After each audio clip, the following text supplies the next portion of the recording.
Today I wanted to chat to you about the new build do's and don'ts when we're looking at a house and land package as an investment strategy.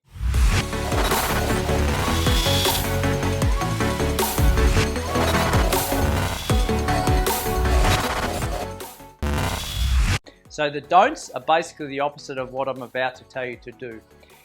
Must have a fixed price. Must know what you're up for so you can let your bank know or your broker that that's the amount we're lending on. We don't want to have to come up with extra funds to complete at the end of the build because we haven't included them in the build contract. Really critical, that one. Research your builder. Know that there are multiple builders out there that can build the same dwelling that you want. Make sure you do your research and make sure that they've got a good track record. They can build on time, they're good to deal with, etc., etc. High owner-occupier areas is where we want to build as an investment strategy. We don't want to be in a high investor-driven area. We want to be nestled in amongst the high owner-occupiers that are building the two-story McMansions, etc., whether that be in a land estate or in some infill land in a good suburb. Understand your rental yield.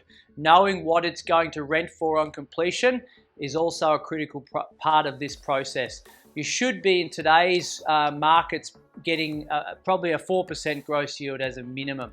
So know that long before you sign your contract to purchase the land and then to build. Know your numbers long before that.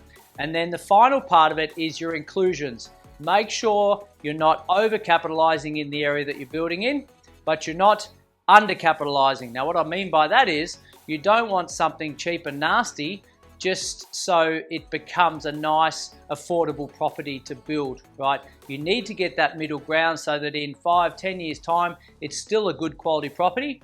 It's appealing for renters throughout that journey, but then when you go to sell it, it also has those mod con inclusions that you can is appealing to the potential buyer, right? You don't want to be the worst house in the street when you build, but you don't want to be far off it either. Okay, hope that helps. Sing out if you've got any questions.